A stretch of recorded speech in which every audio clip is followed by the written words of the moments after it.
Hello दोस्तों, मानक अध्ययन क्लासेस में आपका स्वागत है। मेरा नाम प्रदीप चौहान है और आज हम समझेंगे कि मानव में पोषण किस तरह होता है। ठीक है, तो इसको समझने के लिए पहले हम समझ लेते हैं कुछ छोटे छोटे टर्म, जैसे पोषक तत्व क्या होते हैं। पोषक तत्व तो वे पदार्थ जो जीवों को जीवित रहने के लिए उनके जो सभी जैव प्रक्रम होते हैं उन्हें करने के लिए जो भी सारे तत्वों की आवश्यकता होती है, जैसे कार्बोहाइड्रेट,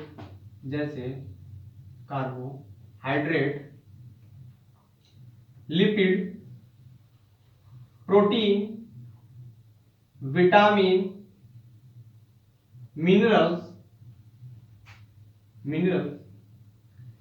इन सभी तत्वों को पोषक तत्व कहते हैं। अर्थात वे तत्व जो जीवों के जैविक क्रियाओं के लिए आवश्यक होते हैं उन्हें पोषक तत्व कहते हैं। Carbohydrate, lipid, protein, vitamin, mineral, जिसमें से कार्बोहाइड्रेट, लिपिड और प्रोटीन ये जीवों को एनर्जी प्रोवाइड करते हैं, इनसे एनर्जी मिलती है, जबकि विटामिन और मिनरल से एनर्जी नहीं मिलती है। जो विटामिन होते हैं वो कुछ रिएक्शन को कराने के लिए, यदि कोई रिएक्शन हो रहा हो तो उस रिएक्शन को कराने के लिए सिर्फ वो आवश्यक होते हैं, उनसे एनर्जी नहीं मिलती है। तो इनको पोषक तत्व कहते हैं। और ये जो पोषक तत्व हैं जिन पदार्थ में पाए जाते हैं उन पदार्थों से, जैसे भोज्य पदार्थ होते हैं, भोजन में जनरली पाए जाते हैं, तो भोज्य पदार्थों से प्राप्त करना पोषण कहलाता है। तो जिनमें ये इन तत्वों को पोषक तत्व कहते हैं। जिस भोजन में पाया जाएगा उनको उनसे प्राप्त करना पोषण कहलाता है। और जो भी जीव होते हैं जिस भोजन उसमें से जो पोषक तत्वों को प्राप्त करने की जो विधि होती है वो पाचन कहलाती है। इसमें होता क्या है कि जीव जटिल पदार्थों को ग्रहण करते हैं, जैसे आप जनरली दाल, चावल, रोटी, सब्जी ग्रहण करते होंगे, तो उसमें होता क्या है कि उसमें कार्बोहाइड्रेट, लिपिड, प्रोटीन होते हैं कि जो जटिल रूप में होते हैं। तो उनको जब निगलते हैं, निगलने के बाद हमारे शरीर के अंदर आमाशय में कुछ एंजाइम होते हैं, वो एंजाइम उनको छोटे छोटे टुकड़ों में तोड़ देते हैं, छोटे छोटे कणों के रूप में तोड़ देते हैं। फिर उनको तोड़ने के बाद उनको अवशोषित कर लेते हैं। तो उनको जटिल पदार्थों को शरीर द्वारा प्रयोग में लाए जाने वाले उपयुक्त सरल अणुओं, मतलब छोटे छोटे अणुओं में अपघटित कर देना, यानी कि तोड़ देना, पाचन कहलाता है। ठीक है, और इस क्रिया के लिए मनुष्य के अंदर एक सिस्टम पाया जाता है जिसको पाचन तंत्र कहते हैं। भोजन को पचाने के लिए एक प्रॉपर सिस्टम पाया जाता है जिसको पाचन तंत्र कहते हैं। अध्ययन की सुविधा हेतु मानव में पाए जाने वाले पाचन तंत्र को दो भागों में बांटा गया है। एक वो जो मनुष्य के अंदर नली के रूप में होती है जिसको आहार नली कहते हैं। ये मुख गुहा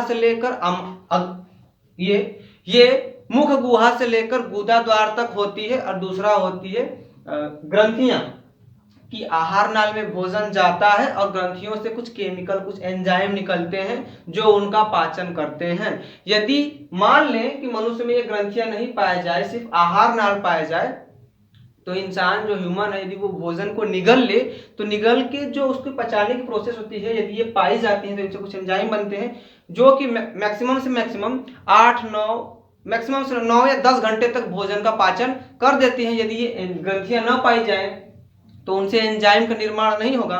और जब एंजाइम का निर्माण नहीं होगा तो जो इंसान है, यदि वो भोजन को निगलते हैं, खाते हैं, तो उसके पाचन में अप्रॉक्स 60 साल का समय लगेगा। भोजन को पचाने में 60 साल का समय लगता है। तो जो एंजाइम होते हैं उस क्रिया को, उस रिएक्शन को तेज कर देते हैं और भोजन को जल्दी पचा देते हैं। तो मानव में पोषण की सुविधा के लिए, इनके अध्ययन की सुविधा के लिए उन्हें दो भागों में बांटा गया है, आहार नाल और पाचक ग्रंथियां। आहार नाल लगभग 8 से 10 मीटर लंबा होता है। ये मुख गुहा से गुदा द्वार तक फैला होता है।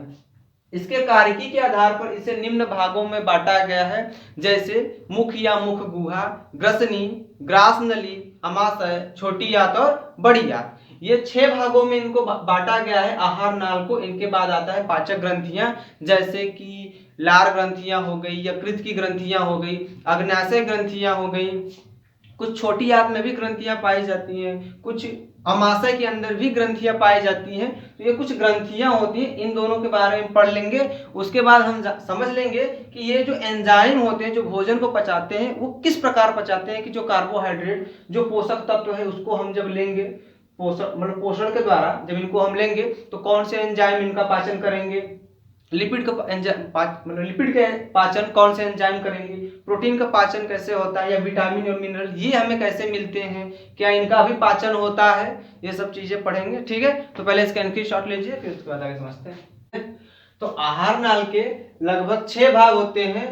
मुख या मुख गुहा, मुख गुहिका एक भाग, दूसरा ग्रसनी, तीसरा ग्रास नली, चौथा अमाशय, पांचवा छोटी याद, बड़ी याद। ये 6 भाग होते हैं आहार नाल के, जिसमें हम एक के बाद एक इनके बारे में अच्छे से पढ़ेंगे। तो सबसे पहले हम पढ़ेंगे मुख एवं मुख गुहा। तो जो मुख गुहा होता है वो मुख छोटी जो ओठ होती हैं अनुप्रस्थ काट के रूप में होती हैं, ये ओठ होती हैं, इनके द्वारा ये मुख जो होता है मुख गुहा के अंदर खुलता है। इस मुख गुहा के अंदर मुख्यतः 3 भाग होते हैं, तालु, जीवा और दांत। जो मुख गुहा का ऊपर वाला जो छत बनाता है वो तालु होता है, नीचे वाला जीभ या जीभा, और बगल बगल में दांत होते हैं। ठीक है, और दांत के बाहर होते हैं गाल। तो गाल जो होते हैं वो मुख गुहा के अंदर नहीं आते, दांत और दांत के अंदर वाला हिस्सा मुख गुहा के अंदर आता है।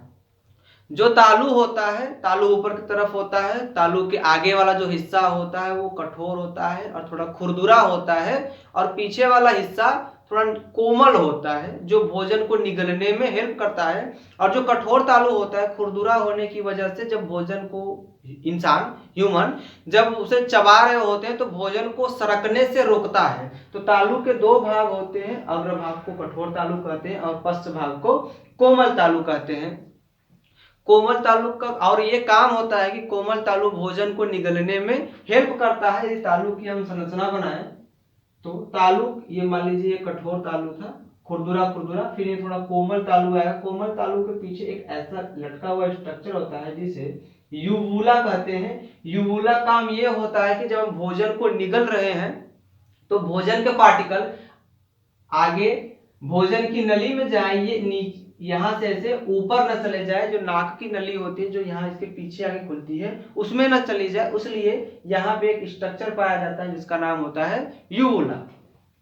तो तालु के 2 भाग होते हैं, कठोर तालु और कोमल तालु। ठीक है, और दूसरा हिस्सा होता है मुख गुहा का, जो नीचे का हिस्सा बनाता है मुख गुहा का, जिसको जीभा कहते हैं। यह एक लंबी व चपटी मांसन संरचना होती है। जीभा यदि हम जनरली सोचते हैं कि ये जो आगे का जो भाग होता है यही जीवा होता है, लेकिन ऐसा नहीं है। आगे का जो जीव वाला भाग होता है वही थोड़ा सा फ्री होता है। इसके अलावा जो पूरी जीवा होती है वो जुड़ी होती है और पूरे यहाँ नीचे तक गई होती है जीवा। तो जीवा एक अच्छा खासा इसका लेंथ होता है, इसका सिर्फ थोड़ा सा आगे वाला हिस्सा जो होता है वो फ्री होता है।